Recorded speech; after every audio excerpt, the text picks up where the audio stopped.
मार्गशीर्ष शुक्ल पक्ष अर्थात अगहन मास की एकादशी तिथि को मोक्षदा एकादशी के नाम से जाना जाता है।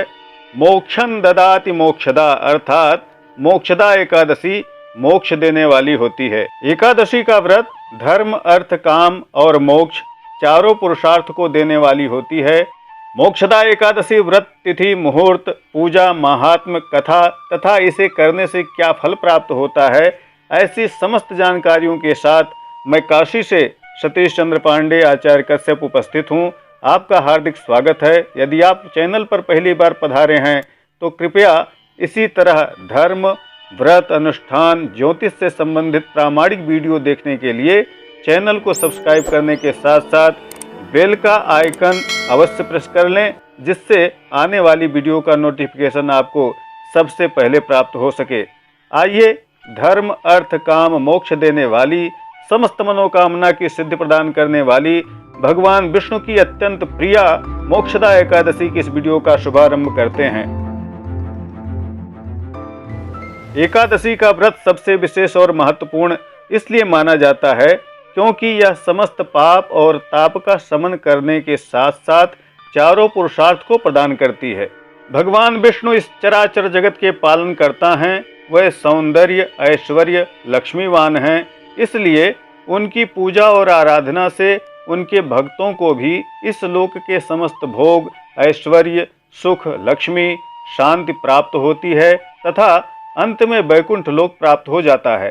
जैसा कि हम सभी जानते हैं कि प्रत्येक महीने में 2 एकादशी होती है, एक कृष्ण पक्ष में तथा दूसरी शुक्ल पक्ष में।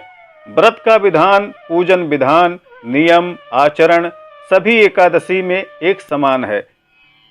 कथा और प्रत्येक एकादशी का पुण्य नाम अलग अलग है। आइए सबसे पहले इस माह में पड़ने वाली मोक्षदा एकादशी की तिथि और मुहूर्त को जान लेते हैं। 25 दिसंबर 2020 शुक्रवार को मोक्षदा एकादशी पड़ रही है। इस दिन सभी लोग इस व्रत को करेंगे। 26 दिसंबर को सुबह इसका पारण किया जाएगा। 25 दिसंबर को विविध मुहूर्त इस एकादशी की महिमा में वृद्धि कर रहे हैं। इस दिन अश्विनी एवं भरणी नक्षत्र भोग करेंगे। शिव और सिद्धि दोनों योग रहेंगे तथा मेष राशि की चंद्रमा, धनु राशि पर सूर्य, मकर राशि पर गुरु रहेंगे। हेमंत ऋतु रहेगी। सूर्योदय सुबह 6:47 पर तथा सूर्यास्त सायं 5:13 पर होगा। यह मुहूर्त गणना आप काशी के सूर्योदय एवं पंचांग से प्राप्त कर रहे हैं। इस दिन सर्वार्थ सिद्धि योग और रवि योग भी रहेगा। इस दिन गीता जयंती भी मनाई जाती है। पौराणिक मान्यता है कि इसी दिन भगवान श्री कृष्ण ने महाभारत के समय अर्जुन को श्रीमद् भगवत गीता का उपदेश दिया था। आप लोगों को यदि गीता जयंती की वीडियो चाहिए तो कमेंट के माध्यम से हमें अवश्य बताइएगा, हम उसकी भी वीडियो ला देंगे। इसी दिन क्रिश्चियन लोगों का क्रिसमस डे भी मनाया जाएगा। इस तरह से विविध योग एवं मुहूर्त इस दिन प्राप्त हो रहे हैं, जो कि मोक्षदा एकादशी के व्रत को और भी ताकत प्रदान कर रहे हैं। आइए अब हम इस व्रत की विधि और नियम के संबंध में जानते हैं। आज हम आपको एकादशी के लिए 16 नियम बता रहे हैं। इन 16 नियम का पालन अगर आप करेंगे तो बहुत ही उत्तम ढंग से आप एकादशी के व्रत को कर पाएंगे। पहला नियम, एकादशी व्रत के एक दिन पहले सात्विक आहार ग्रहण करें।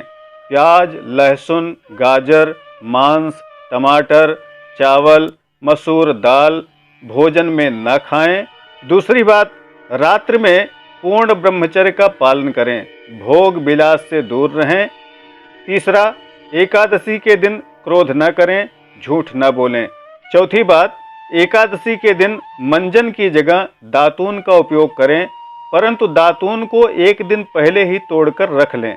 पांचवी बात, स्नानादि के उपरांत भगवान विष्णु के निमित्त एकादशी व्रत का संकल्प धारण करें।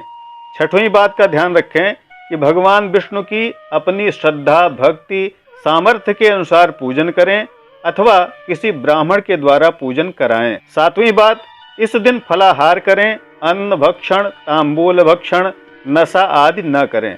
आठवां नियम है कि दिन में शयन, अनर्गल वार्तालाप, मिथ्या संभाषण, अश्लील चिंतन न करें।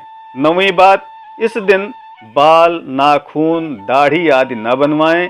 10वीं बात, यथाशक्ति दान दें। गाय, ब्राह्मण, तुलसी, विष्णु की पूजा, नदी स्नान, सूर्यार्घ्य अवश्य दें।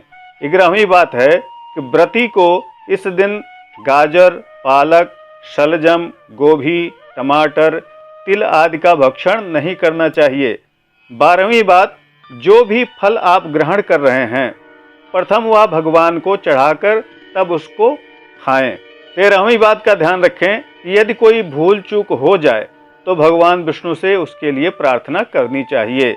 14वीं बात है ओम नमो भगवते वासुदेवाय, इस महामंत्र का जप करना चाहिए। 15वां नियम है कि स्वतः यदि आप कर सकें तो ठीक, अन्यथा वैदिक विद्वानों के द्वारा विष्णु सहस्त्रनाम, श्रीमद् भगवद गीता का पाठ, पुरुष सूक्त का पाठ आदि कराना चाहिए।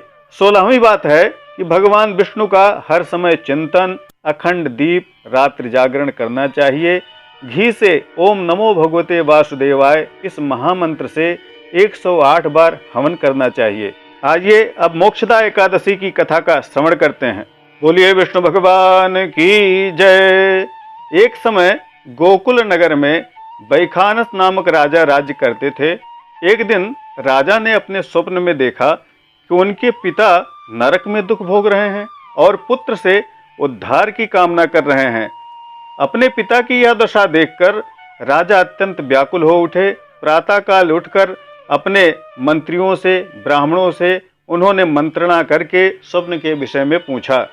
तब ब्राह्मणों ने कहा कि हे राजन, यहाँ से कुछ दूरी में वर्तमान, भूत और भविष्य के ज्ञाता पर्वत नाम के एक ऋषि का आश्रम है। आप वहाँ जाकर अपने पिता के उद्धार का उपाय पूछ सकते हैं। ऐसा जानकर राजा ने ऐसा ही किया। वह पर्वत मुनि के पास जा पहुँचे। जब पर्वत मुनि ने राजा की बात सुनी तो वह एक मुहूर्त के लिए नेत्र बंद कर लिए। उन्होंने कहा, हे राजन, पूर्व जन्मों के कर्मों की वजह से आपके पिता को नरक का वास प्राप्त हुआ है। अगर आप मोक्षदा एकादशी का व्रत करेंगे और उसका फल अपने पिता को अर्पण कर देंगे तो उनकी मुक्ति हो जाएगी। राजा ने मुनि के कथनानुसार ऐसा ही किया। घर आए और जब अगहन मास शुक्ल पक्ष की मोक्षदा एकादशी प्राप्त हुई तो उन्होंने विधि विधान पूर्वक मोक्षदा एकादशी का व्रत किया। ब्राह्मणों को भोजन कराया, दान दिया, भगवान विष्णु का सांगोपांग पूजन किया। मोक्षदा एकादशी के व्रत के प्रभाव से उनके पिता को मोक्ष प्राप्त हुआ। बोलिए श्री विष्णु भगवान की जय। आशा है इस वीडियो से मोक्षदा एकादशी के साथ साथ अन्य एकादशी के नियम आदि जानकारी आपको अच्छी लगी होगी। कमेंट करके अवश्य बताइएगा। वीडियो अच्छी लगी हो तो लाइक कर दीजिएगा और अपने अन्य मित्रों को भी इसे शेयर करना मत भूलिएगा। आप हमसे फेसबुक, इंस्टाग्राम और ट्विटर पर भी जुड़ सकते हैं। सबकी लिंक इस वीडियो के डिस्क्रिप्शन में आपको मिल जाएगी। शीघ्र ही अगली वीडियो में पुनः मुलाकात होगी। तब तक के लिए नमस्कार। जय विश्वनाथ।